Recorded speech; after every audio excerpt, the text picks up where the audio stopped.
मराठा समाजाला ओबीसीतून आरक्षण मिळावं यासाठी हैदराबाद गॅझेट लागू करण्याचा शासन निर्णय रद्द करावा अशी याचिका अखिल भारतीय वीरशैव शिवा संघटनेचे संस्थापक अध्यक्ष मनोहर धोंडेंनी कोर्टात दाखल केली होती।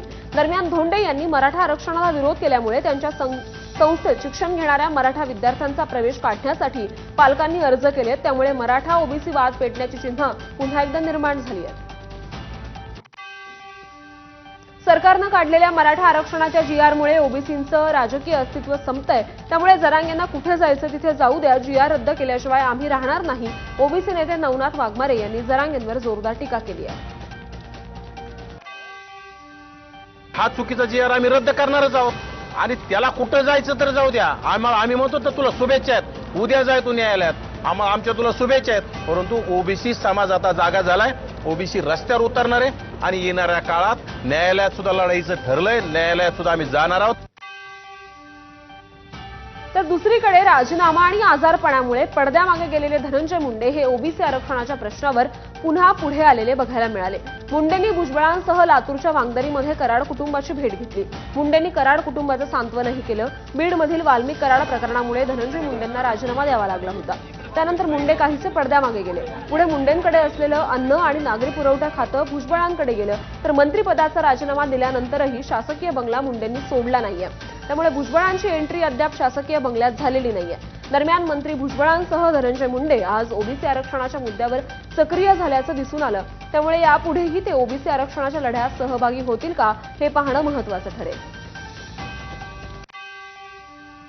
माझं आदरणीय देवेंद्र फडणवीस साहेबांचं बोलणं या ठिकाणी झालेलं नाही, पण माझा आणि त्यांचा मेसेज झाला आणि त्यामध्ये भुजबळ साहेबांचं त्यांचं कदाचित बोलणं झालं असेल, पण या बाबतीत त्यांनी मला निश्चितपणानं सांगितलंय की ओबीसीच्या आरक्षणाला कुठेही धक्का लागणार नाही आणि त्याबाबत सरकार सजग आहे।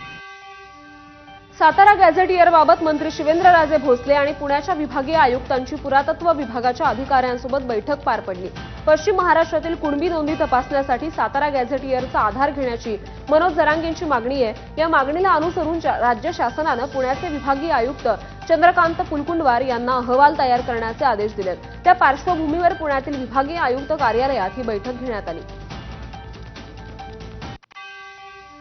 नांदेड जिल्ह्यातील अर्धापूर तहसील कार्यालयावर बंजारा समाजाच्या वतीनं भव्य मोर्चा काढण्यात आला। यावेळी हैदराबाद गॅझेटच्या आधारे समाजाला एसटी प्रवर्गातील आरक्षण द्यावं अशी जोरदार मागणी करण्यात आली। मराठा समाजाला ज्या पद्धतीनं गॅझेट लागू करण्यात आलं त्याच न्यायानं बंजारा समाजालाही आरक्षण द्यावं असा आग्रह आंदोलनकर्त्यांनी धरलाय। मागणी मान्य न झाल्यास जेल भरो आंदोलन छेडलं जाईल असा इशारा आंदोलनकर्त्यांनी सरकारला दिला। पुण्याच्या दौंड तालुक्यातील ओबीसी बांधवांनी तहसीलदार कार्यालयासमोर जोरदार घोषणाबाजी केली। मराठ्यांना कुणबी प्रमाणपत्र देण्याचा शासन निर्णय पूर्णपणे अन्यायकारक, बेकायदेशीर आणि असंवैधानिक आहे। या निर्णयामुळे ओबीसी समाजातील सुमारे 400हून अधिक जातींच्या हक्कावर गदा येणार आहे। त्यामुळे ओबीसी आरक्षणामध्ये कोणत्याही समाजाचा समावेश होऊ नये अशी मागणी यावेळी लेखी निवेदनाद्वारे करण्यात आली। पुरंदरमध्ये लमाण बंजारा समाजाच्या वतीनं तहसीलदारांना निवेदन देत आदिवासी प्रवर्गातून आरक्षण मिळावं अशी मागणी करण्यात आली आहे। हैदराबाद गॅझेटमध्ये बंजारा समाजाचा आदिवासी म्हणून उल्लेख असल्याचं सांगत मनोज जरांगे पाटील यांच्या आंदोलनाचा आधार घेत हा आग्रह धरण्यात आलाय। लमाण बंजारा समाजाचे पुण्याचे जिल्हाध्यक्ष दशरथ माळींच्या नेतृत्वाखाली हे निवेदन सादर करण्यात आलं। राज्य सरकारनं 34 जिल्हा परिषदांच्या अध्यक्षपदाचं आरक्षण जाहीर केलंय। ठाण्याचं अध्यक्षपद सर्वसाधारण महिलेसाठी आरक्षित असून पुणे, कोल्हापूर आणि नाशिक सर्वसाधारण गटासाठी राखीव ठेवण्यात आलंय। साताऱ्यात महिला मागासवर्गीय उमेदवारासाठी अध्यक्षपद राखीव आहे। एकूण 8 वर्ग समूहासाठी 34 जिल्हा परिषद अध्यक्ष पदांचे आरक्षण जाहीर करण्यात आलंय। खुल्या गटासाठी 16 अध्यक्षपदं राखीव असून त्यातील 7 अध्यक्षपदं ही महिलांसाठी राखीव आहेत।